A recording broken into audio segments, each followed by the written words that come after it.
дар доираи сафари кории президенти ҷумҳурии тоҷикистон пешвои миллат муҳтарам Эмомалӣ Раҳмон ба шаҳру ноҳияҳои вилояти Хатлон дар маҳаллаи ҳаёти нави шаҳри Бохтар бо иштироки намояндагони ҳукумати кишвар ва дигар шахсони масъул ҷамъияти дорои масъулияти маҳдуди Баҳор ба истифода дода шуд.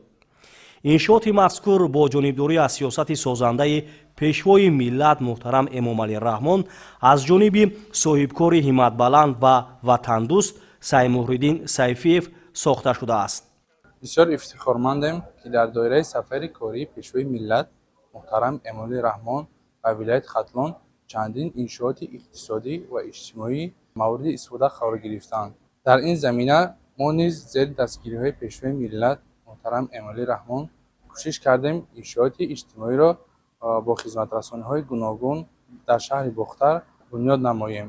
дар оянда низ барои шукуфоии ватан ҳарчанд каме ҳам бошад, сидқан боз ҳам талош хоҳем кард. иншооти соҳаи иҷтимоӣ дорои хизматрасониҳои гуногун ва нуқтаҳои ёрирасон, аз ҷумла ошхонаи замонавӣ, таваққуфгоҳи воситаҳои нақлиёт, чанд нуқтаи бартаъминкунӣ барои худравҳои барқӣ, фурӯши навъҳои гуногуни моҳӣ ва сӯзишворӣ мебошад. маҳсулоти истифодашаванда дар ошхона пурра аз хоҷагиҳои деҳқонии шаҳру ноҳияҳои гирду атрофи маркази вилояти Хатлон шаҳри Бохтар таъмин карда мешавад ва дар ин ҷо 60 нафар сокинони маҳаллӣ бо кори доимӣ таъмин гардиданд. миннатдории худро ба пешвои миллат муҳтарам Эмомалӣ Раҳмон ва соҳибкори ватанӣ мерасонем, ки дар ин нуқтаи хизматрасонӣ саҳми беназири худро гузоштаанд. дар ин ҷо соҳиби ҷойи кор ва маоши хуб гардем ва хизматрасонӣ босифатро барои мизоҷон ба роҳ мемонем.